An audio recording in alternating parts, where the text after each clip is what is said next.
Welcome, everyone, to this Sunday edition of Film Shocks with Hitchcock, my year-long journey with the master of suspense.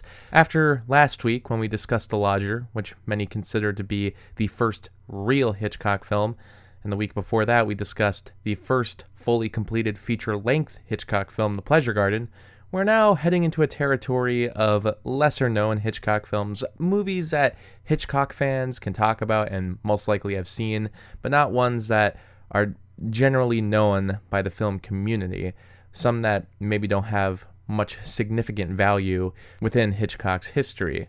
The thing that makes The Ring from 1927 special is the fact that it's the only Hitchcock film where he received sole writing credit, even though there's a lot to be disputed there.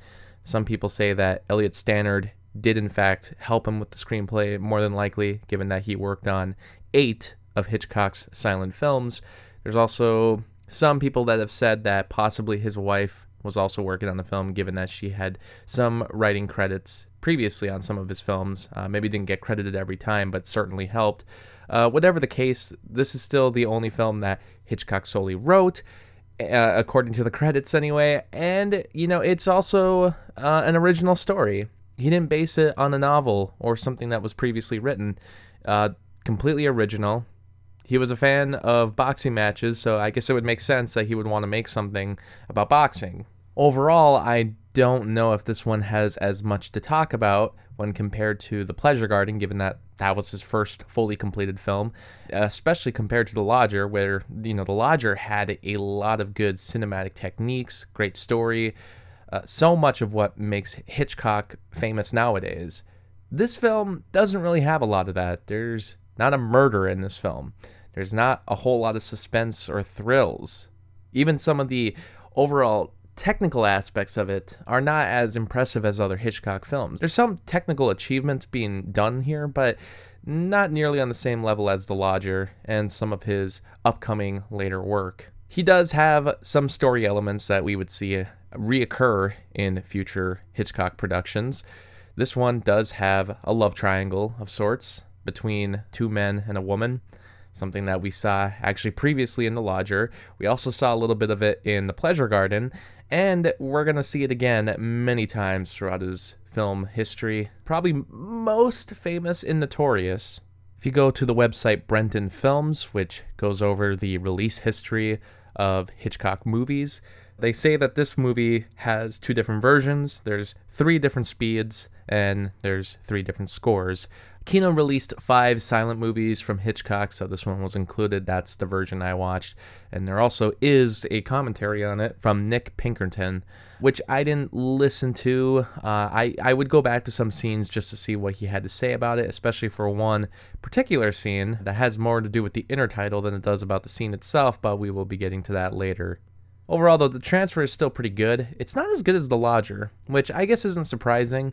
It seems like as far as movies that go lost or movies that don't have the best transfer, usually movies that are considered better from a director or an actor are usually preserved better than the films that aren't considered the director's best or the actor's best. So in this case, since The Ring probably wasn't as praised as The Lodger at the time, it would make sense that The Lodger was taken care of. Once there was a cleaned up version of the film released, it would make sense that the surviving elements would, be better for something like The Lodger versus The Ring. That's my logic on it anyway, but The Ring still did well critically. It wasn't a box office success, but it did have a lot of critics that praised the film. Finally watching it, I have to say I still enjoyed what I saw, but it just isn't typical of what Hitchcock does, which is ironic given that it is the one movie where he received sole writing credit. So this was actually directed after Downhill and Easy Virtue, but those films weren't released until after The Ring. He did The Ring because with the last 2 films he was getting sick of doing adaptations, so he wanted to do something original on his own. That's where The Ring was born from. A lot of people probably consider this to be one of the first boxing films ever. I wouldn't be surprised if this is at least the first feature-length boxing film. Boxing has become a staple of cinema. I feel like they release a boxing film every year. Each one that's released, there's definitely something of value to it, but it's a type of film that I feel has been overdone. I don't really think you can top Rocky, but there's certainly been other films that I still enjoy that have to do with boxing. Things like $1 Million Baby, The Fighter. But overall, it's like the Rocky formula has been overdone, especially when it comes to the boxing sequences themselves. There only seems to be so much you can do with the camera and the angles during a boxing match. Alfred Hitchcock does take advantage of as many shots as he can. There are some POV shots that are a bit laughable, just because you could tell that they had the camera in front of a actor, but they really couldn't do much with his movements. They couldn't have him actually punch the camera or anything like that. So most of the time, the actors are just flailing their arms around, and it looks pretty ridiculous. But still, it was interesting that they did a POV shot and they cut to other angles throughout. There's a great shot of the fighters in between the referee's legs that makes for an interesting viewpoint. There's a different assortment of shot selections that go on throughout that makes the visuals more engaging. Everything's not shot in a flat way, and we're not just given one perspective the entire time. They flip-flop through things. So Hitchcock knows he's not going to bore the audience with a single frame shot of the fighting sequences. However, even though this is a boxing movie, there's actually not a whole lot of boxing that goes on. We see the opening scenes at the circus. That's actually where the movie takes place at the beginning. Right away, we see shots of drums and spinning swings from the local fair or circus, or I guess it would be more of a county fair. But the shot of the spinning swings is certainly reminiscent of later Hitchcock films. I was kind of thinking of the opening shot from Shadow of a Doubt, when we see the line of dancers dancing in a circle. I also think of, obviously, Strangers on the Train with the carousel sequence. And after a slightly racist scene, there's a black man, you hit the ball and they go into the water pit, one of those setups. Well, he's sitting up there and people are just throwing eggs at him, and there doesn't seem to be really any reason. Alfred Hitchcock actually cameos in this scene as one of the people working at this carnival attraction.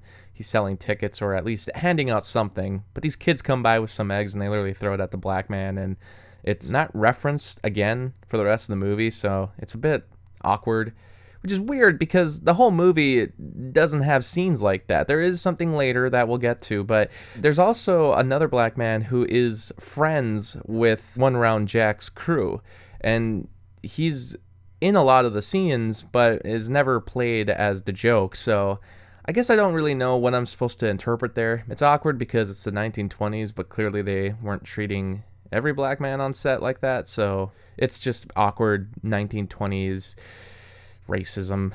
But we meet One Round Jack, and this whole show has him fighting against the crowd. Different people from the crowd will volunteer to join the ring, fight One Round Jack, but he always beats them in one round. However, a different man shows up. This man's name is Bob Corby, and he does a fight with One Round Jack, but Jack loses. We find out it's because Bob happens to be the heavyweight champ of Australia. You would think that's kind of cheap that he would just join the ring, but it's because he was convinced by Mabel, who sells tickets for the show.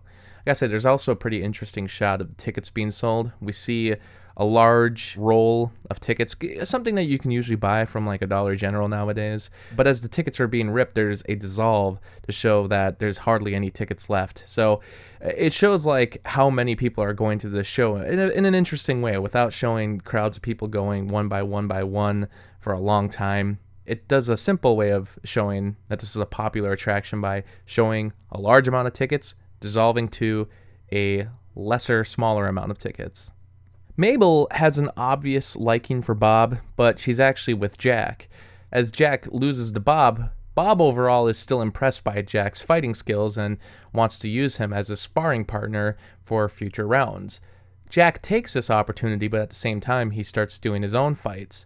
When Jack has one of his fights lined up, he says, "If I win this fight, I want to marry you, Mabel," and she just goes for it. But she also still has, flirtations with Bob. At one point they kiss, and Bob gives her a gift from the money won at the fight. The gift is a bracelet that she puts on her arm, and later in the movie she tries to hide it from Jack. Jack eventually discovers it, but she convinces him, "Well, Bob bought this for me, but it's because he won money from a fight with you. He felt bad about having the money, so this was his way of paying us back. If anything, It's as if this gift is coming from you. That's how she convinces him. There's a love triangle going on. Mabel doesn't really know who she wants to fall for more. But unfortunately, it's a bit underwritten. Her whole character is underwritten, and it's painted more like she's the bad guy because she wants to be with Bob. There doesn't even seem to be a whole lot of tension between her and Jack. Honestly, it reminds me of the previous Hitchcock film, The Pleasure Garden, when Jill, after becoming a popular highlight of the local Pleasure Garden show, she ends up leaving her fiancé for a richer man.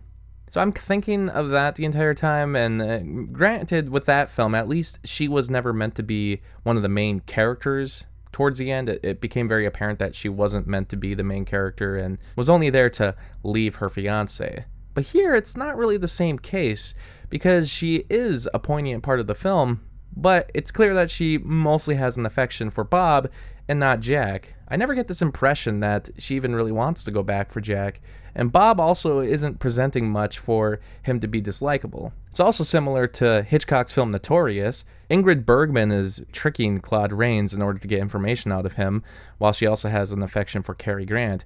And similar to that film, both of the males are pretty likable, so it makes it a little difficult to decide which one she should be with. But the only reason we choose Cary Grant is because Claude Rains is with the bad guys. He's a Nazi. So that makes it really easy for the audience to choose. It's not really the same with The Ring.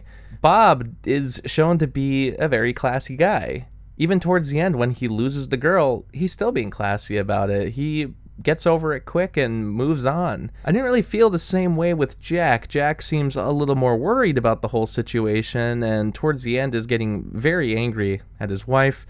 He even tears her clothes off, which, again, Alfred Hitchcock seems to find any chance he can to undress the women just a little bit. Here it's a bit more shocking because he just jumps at the chance to tear her clothes off out of anger because he knows that she's been hanging out with Bob. They're trying to present Jack as a bit of an angry dude, but I never really even get that sense. He still overall seems pretty mild-mannered. Jack gives Mabel many chances despite the fact that she keeps going back for Bob. Even towards the end, she is with Bob. When the final fight happens between Bob and Jack, the only reason she switches sides is because she sees Jack getting beat up in the ring and decides that she's finally going to make the best choice that she could, which is staying with her husband and being on his corner. So they end up fixing things in the end, but again, they're painting her more as a bad guy throughout, and she redeems herself at the end, but it's all underwritten, which is really surprising because I would say most Hitchcock films, in a way, were ahead of their time the way they would write their women. It's funny that the one Hitchcock film that doesn't have that impressive of a written woman happens to be from the film where Hitchcock wrote it himself, allegedly. Mabel promises Jack to get married if he ends up winning the fight, and he does. So the wedding happens halfway through the film.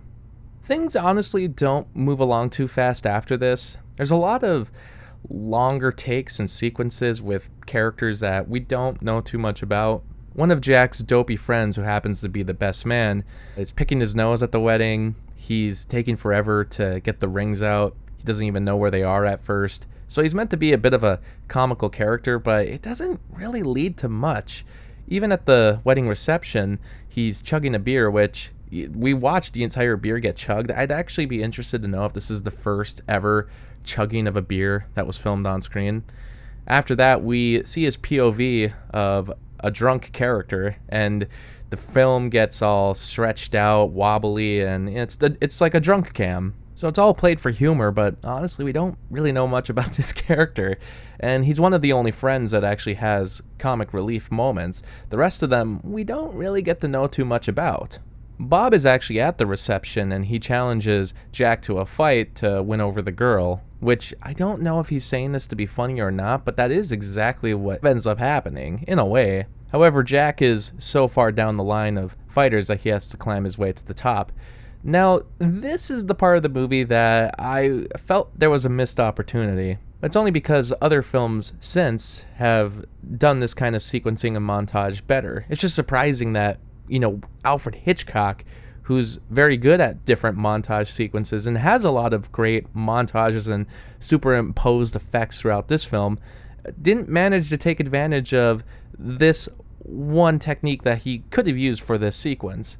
When Jack is going through all the fights, they have a way of showing how he's climbing up the ranks. Each week, they list 5 fights, the top match being between the heavyweight champs, and as you go down the list, you see how each boxer is ranked. Jack is at the bottom, but slowly climbs his way up. This is shown as an outdoor billboard, and as time passes, we dissolve to different billboards where he's climbing up the ranks very slowly, eventually being at number 2, right behind Bob. But the thing is that they don't ever show any of the actual fights, which is very confusing. If this is a boxing movie, you would think there'd be more boxing going on. Unfortunately, there's not. We see the first few fights early on in the film, and then throughout the rest of it, we don't really see another fight until the final fight. Granted, the final fight is impressive. They also found an interesting way to make the crowd look larger than life. It's like a painted backdrop. It makes it seem like this is a large crowd that's come out to see the fight, but in reality, it's only the people in the foreground who are actors and extras who attended the fight. The rest of the backgrounds are just painted there. During this montage of showing the billboard dissolve as Jack climbs up the ranks, you would think they would maybe superimpose some fights in there or show some way of the transition of time and how he managed to do all these fights. But we never really see it. We never really get an idea of what makes these fighters impressive either. I guess overall, Hitchcock is a boxing fan, but he probably didn't know much about the art of boxing in general, and it probably wasn't expected in 1927. In the second to last fight, the matchmaker lets him know if he beats the next fighter, he'll be fighting Bob. He refers to this fighter as the N-word. So that was a little awkward. It's a random intertitle and comes out of nowhere. There was nothing like that present in the rest of the film. I listened to the commentary for this part by Nick Pinkerton. The film critic brings up that there was racial tension in the 1920s. Obviously, it's a reminder of how awful of a period that was, and especially in the boxing world. But it's a little odd because it comes out of nowhere. There's nothing like that in the rest of the film. And for the most part, he has a friend who is black who is treated with, from what we're seeing anyway, some kind of respect, I suppose. So it just makes it all the more confusing as to why that rhetoric is randomly being used. Possibly it's just casual rhetoric of the time. But again, nowadays, it's just very awkward to see, comes out of nowhere, and seems very pointless. Luckily, this film does have a lot of really cool superimposed scenes. There's a great moment where a lot of different faces are being cut onto the frame along with someone else's face, and it's, very reminiscent of something like Metropolis.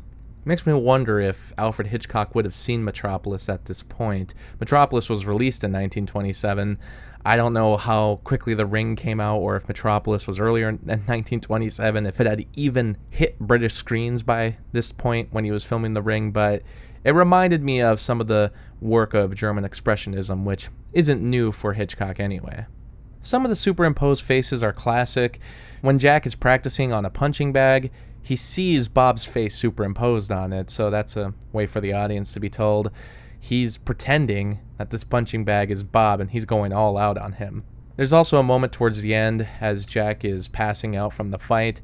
Mabel comes to his side and he sees her reflection in the water that's next to him. But there's a couple moments that are a little odd. So we have moments where someone in the distance is doing something, a character, or there's a moment where Mabel and Bob are interacting. We could see them from a distance, but then they decide that they're going to zoom them in, and rather than just do a traditional zoom with the camera, they instead have a cutout version of them superimposed on the screen over the distant version of them, if that makes any sense. It's a really odd technique to show that the character is very focused on what's going on in the distance, but it's not something that I see done a lot in later films or in films nowadays, because honestly, I feel like just doing a zoom-in shot makes more sense in that case. Of course, it wouldn't be a Hitchcock film without some dancing girls. We already saw this in The Pleasure Garden, and there's a moment where they're at some high society hotel where Jack is starting to become more successful, but in Jack's disappearance, Bob and Mabel are hanging out with each other amongst other friends, and there's a moment where the girls are dancing. There's also a moment at a dance club later, which there is a score for the Blu-ray from Kino, but what's funny is that the music during this scene, at the dance club doesn't match up with the actual performers that are shown in the frame. We see the band playing and they stop, but the piano music is still going. I thought that was a little bit weird. I think that would have been a chance for the person doing the score to maybe match up with what's being shown on screen, which is funny because the piano actually does stop a couple minutes after that part of the scene. But why didn't you have the music stop as we saw the musicians on screen stop? Honestly though, after the wedding, it feels like this movie really drags on. Even after Jack wins the second to last fight, which again, we don't see much of. We only see him do the final punch to a man in the corner that we barely see because we're actually transitioning from a different shot of the billboard showing the different fights that are happening. So we see Jack win, he's cheering, and, as we go from a distance, we realize he's no longer at the ring, but instead in the back room locker area, where everybody's praising him, and they decide they're going to have some champagne to celebrate. But they want to wait to have the champagne until his wife shows up. And this goes on forever. It seems like they're waiting forever, and they really have no cinematic way of just making the scene shorter. I don't know what it is, but the version I watched was an hour and 45 minutes, but there's really no reason this movie needs to be that long. You probably could have trimmed about 15 minutes just in these couple scenes between the wedding and the final fight alone. I will say, the final fight is worth watching, but man, there is a lot that drags us down to get to that point. At the final fight, somehow, one round Jack manages to win. And I guess it's meant to be a triumphant moment, but I didn't feel like there was a whole lot to cheer on about this character. There wasn't a whole lot to say about him. There wasn't a whole lot to say about Mabel either, who I found to be incredibly underwritten. And there was not really a lot to say about the heavyweight champ himself, Bob, who, again, isn't much of a villainous foil. He's flirting and has an attraction to Mabel, but that's really it. And even when the relationship ends, he gets over it pretty quickly. At the end of the film, the bracelet is returned from Mabel to Bob, and Bob sees the bracelet, gives it back to his friend, and he moves on from there. I felt like this epilogue or ending scene wasn't really needed. I think we could have just ended it at the ring with Mabel and Jack embracing, but instead we had to also see what happened to Bob. I guess this was meant to make it a little more complex, to really question the audience into figuring out who Mabel really should be with. Make it a bit of a struggle. Don't make the answer so obvious and easy. That is, I guess, the best part of a love triangle, is when you really don't know which characters deserve to be together, and you feel bad for the other party. But I feel like it fails here because we don't really care much for Mabel. She doesn't really have much to do. She's more written like a villain anyway because it seems like she doesn't have much care for Jack and wants to be with Bob. In fact, I thought if she went with Bob and Jack was going to fight Bob at the end, that Jack would win and turn down Mabel's advances if she tried to advance on him again. But that's not even what happens. So even the more cliche route, which I thought would have been the better route to go, is still not what's done. Hitchcock would have better complexities like this in his later films, but with The Ring, I don't think it's as effective. That doesn't mean that the film itself is not watchable. It certainly is. It has a lot of entertaining moments. A lot of the techniques are there, but when you compare it to a lot of later Hitchcock films and some of the upcoming ones, I don't feel like there's as much of the Hitchcock touch here. So it makes sense that this is not one of his more talked about films from the silent era, but it's still interesting that he would decide to do a boxing film. I never expected to see any kind of sports movie from Hitchcock, so the fact that we actually got one is pretty cool. This might be a bit of a harsh rating, but I am going to give this 2.5 out of 5 stars. I think if they would have trimmed down a lot of the scenes that happened after the wedding and picked up that pace a little, it would have been a better, more entertaining popcorn flick. And I think the boxing formula would be improved in later films, and Hitchcock was just too early. He was at a point where there wasn't a lot of basis for how a boxing film should work, what makes them entertaining, but still, that final fight, for what it is in 1927, is still pretty dang impressive. That's all I got for this one, and again, another film from 1927 with Hitchcock. As I said before, The Pleasure Garden wasn't even officially released until 1927 for a wider audience, but it technically had its premiere in 1925. The same thing with The Lodger, was released in 1927, even though I believe it had some premieres in 1926. Its official release date is usually considered 1927. Downhill, which is the next Hitchcock film, was also released in later 1927. And was actually filmed and directed before The Ring, as well as Easy Virtue, but that film's not until 1928. So we're almost through the year of 1927 with Hitchcock. Next week we'll be talking about Downhill, which is available on the Criterion Collection edition of The Lodger, which is available on Blu-ray. And let me know your thoughts on The Ring, if you've ever seen it, or if this review discussion makes you want to go check it out. But let me know what your thoughts are on Hitchcock in general, some of the earlier films we've discussed, and if you have any thoughts on the upcoming Downhill episode, let me know in the comments below. Thanks for listening, everybody, and we'll see you next time on Film Shocks with Hitchcock. This concludes my part of the program. Next time I shall return with another story.